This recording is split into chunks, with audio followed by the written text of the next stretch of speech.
Finance Minister Nhlanhla Nene seems to be caught up in a web of lies. He's now apologizing for meeting the controversial Gupta brothers at their Saxonwold compound. He made the admissions at the Zondo Commission on Wednesday. But let's take a look at what he told ENCA in 2016. Have you ever been approached by the Guptas? Have you ever met them, whether when you were still the deputy minister or the minister? Were you ever asked to do certain things for the Gupta family? Look, I bumped into them in public gatherings once or twice, but I've never had an engagement, and I've never been asked by them to do anything for them. Now let's take a look at what Nene told the Zondo Commission about meeting the Guptas this week. In my own contact with the Guptas, I did meet the Gupta family, particularly Mr. Ajay Gupta. At a number of occasions, government events. There were regular attendees at government events at that time, but not to discuss government business, because that's generally what normally comes up. But the first time I met... Before you go on, Minister, what type of government events were these? Can you recall? I think the first one actually spells out what this one was. It was after is a dinner that takes place after the State of the Nation address. That was my first encounter in 2009, and I was Deputy Minister of Finance at that time.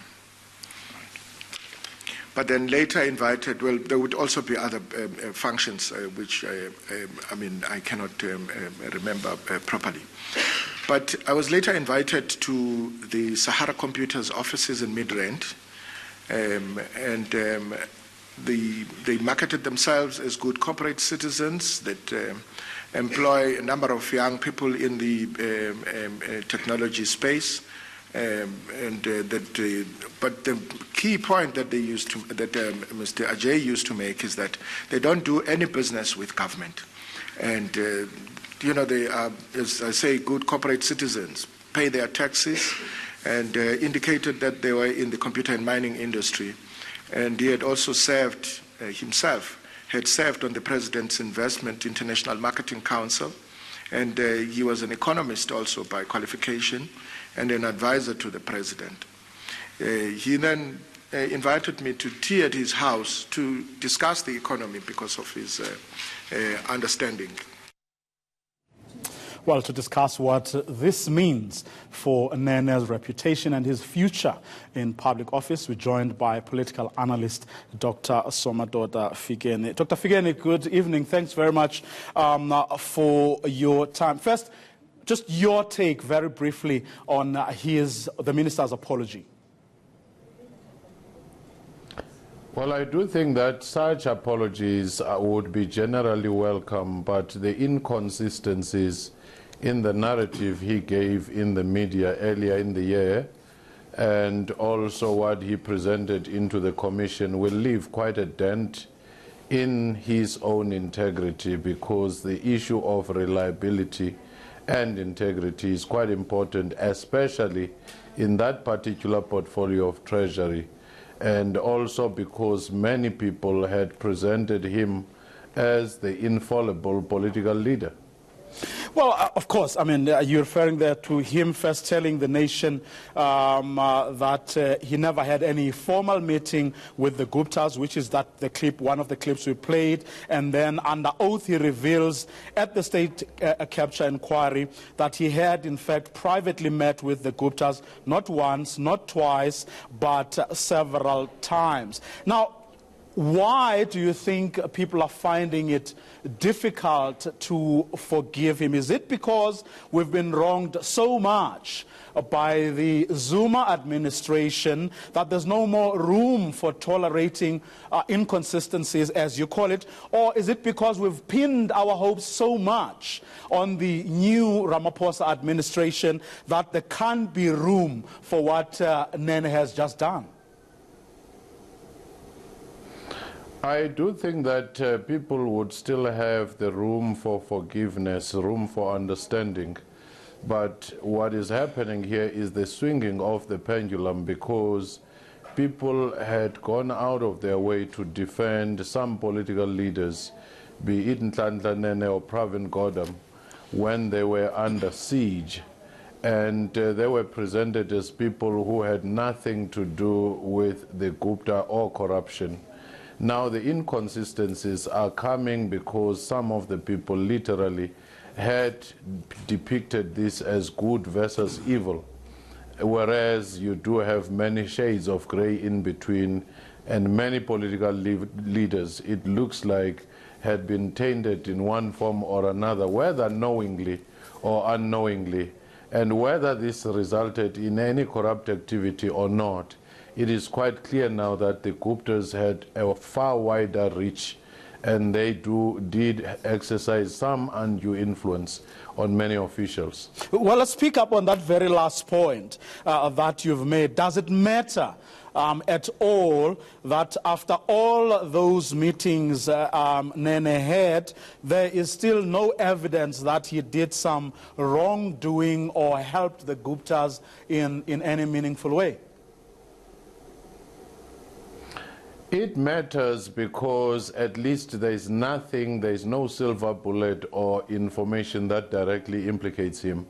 If anything, it does look like he might have been lured into such, relationship or even some degree of affinity to the Guptas, but when he realized what they were up to, he seemed to have retreated or resisted. And perhaps that is one of the reasons why he was swiftly removed from his position. Now, it's Nhlanhla Nene. Today there was a court ruling against Batabile Dlamini the other day. What would you do today if you were President Cyril Ramaphosa, given where we've just come from under Jacob Zuma and where he seems to be steering the country and the confidence that he needs to instill in the people of South Africa? I don't think he has much room to maneuver at this stage. He has to wait for the investigations. And once you do have concrete evidence, verifiable, he has the opportunity to make changes. Maybe those may even coincide with the next elections when he has to appoint a new cabinet, which might even work to his favor in that sense. But also he could just call on his colleagues to say, whoever has anything to do with corruption, with the Guptas, with the state capture, and with any other business, because we should be mindful of the fact that the levels of corruption go beyond just dealings with government, and they go beyond just one business family, the Guptas. And people just have to come forward and come clean, and that will assist the nation to deal with this situation. We even forget that the Guptas even contributed to other political parties, such as the DA in their, coffers. Whatever those parties did thereafter, but what is clear is that this particular business family was quite daring.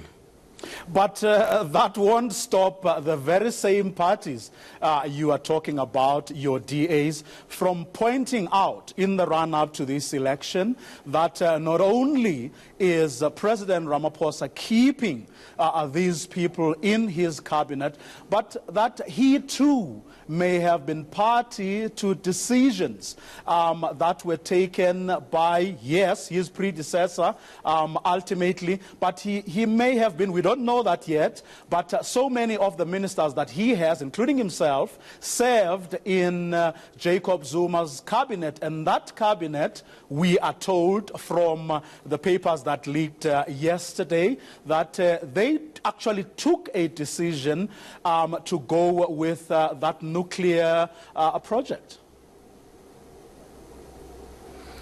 Certainly it is quite clear, one, that the president usually has a disproportionate influence. We have seen that with the previous presidents, whether it's Mandela, Thabo Mbeki, and Jacob Zuma. And there is also the reasonable expectation that ministers ought to stand their ground.